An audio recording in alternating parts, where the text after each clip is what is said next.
Hello everyone, ಎಲ್ಲರಿಗೂ ನಮಸ್ಕಾರ. ನನ್ನ ಚಾನಲ್ಗೆ ಸುಸ್ವಾಗತ ಸ್ನೇಹಿತರೆ. ಈ ದಿನ ನಾನು ನಿಪ್ಪಟ್ಟು ರೆಸಿಪಿಯನ್ನು ತೋರಿಸ್ತಾ ಇದ್ದೀನಿ.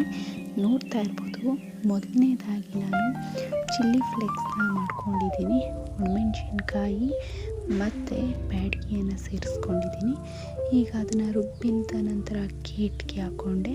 ಈಗ ಕಡಲೆ ಬೀಜವನ್ನು ತೊಗೊಂಡಿದ್ದೀನಿ. ಕಡಲೆ ಬೀಜನೂ ಕೂಡ ಫ್ರೈ ಮಾಡೋಂಗಿಲ್ಲ, ನೀವು ಹಾಗೆ ಹಸಿ ಬೀಜನೇ ರುಬ್ಕೋಬೇಕು. ನಂತರ ಅದನ್ನು ರುಬ್ಬಿದ ನಂತರ ಪುಡಿಯನ್ನು ಅಕ್ಕಿ ಹಿಟ್ಟು ಜೊತೆ ಸೇರಿಸ್ಕೊಳ್ಳೋಣ.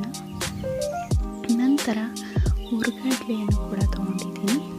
ಈ ಹುರ್ಗಡ್ಲೆಯನ್ನು ಕೂಡ ಪುಡಿ ಮಾಡಬೇಕು. ಪುಡಿ ಮಾಡ್ಕೊಂಡ ನಂತರ ಅದನ್ನು ಕೂಡ ಸೇರಿಸ್ಕೊತಾ ಇದ್ದೀನಿ. ಸೇರಿಸ್ಕೊಂಡ ನಂತರ ಹಾಗೆ ಹೆಚ್ಚಿಟ್ಕೊಂಡಂಥ ಹಸಿ ಕೊಬ್ಬರಿಯನ್ನು ಸೇರಿಸಿದ್ದೀನಿ. ಹಾಗೆ ನೀರನ್ನು ಸ್ವಲ್ಪ ಸೇರಿಸ್ಕೊತಾ ಇದ್ದೀನಿ. ಇದೆಲ್ಲವೂ ಕೂಡ 1 kg ಅಕ್ಕಿ ಹಿಟ್ಟನ್ನು ತೊಗೊಂಡು ಮಾಡ್ತಾಯಿದ್ದೀನಿ. ನೆಕ್ಸ್ಟು ರುಚಿಗೆ ತಕ್ಕಷ್ಟು ಉಪ್ಪು, ಕರಿಬೇವಿನ ಸೊಪ್ಪು ಕೂಡ ಸೇರಿಸ್ಕೊಳ್ತಾ ಇದ್ದೀನಿ. ಚಿಕ್ಕದಾಗಿ ಹೆಚ್ಕೊಂಡು ಹಾಕ್ಕೊಂಡಿರುವಂಥದ್ದು. ಈಗ ಕಾಯಿಸಿರುವ ಎಣ್ಣೆಯನ್ನು ಕಲಿಸ್ಕೊಳ್ಳೋದಕ್ಕೆ ಹಾಕ್ಕೊಳ್ತಾ ಇದ್ದೀನಿ. ಇವಾಗ ನೀರನ್ನು ಸೇರಿಸ್ಕೊಂಡು ಕಲಿಸ್ಕೊಳ್ಳೋಣ ಫ್ರೆಂಡ್ಸ್.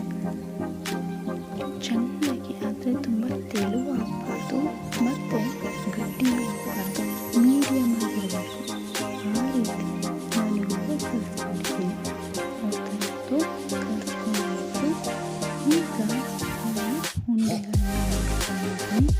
ಉಂಡೆ ಮಾಡಿ ಅಂತ ಮನೆ ಬರುತ್ತಲ್ಲ ನಿಪ್ಪಟ್ಟು ಅಥವಾ ಒಬ್ಬಟ್ಟು ಮಾಡೋದಕ್ಕೆ ಪ್ರೆಸ್ಸಿಂಗ್ ಮಾಡಲಿ. ಅದನ್ನು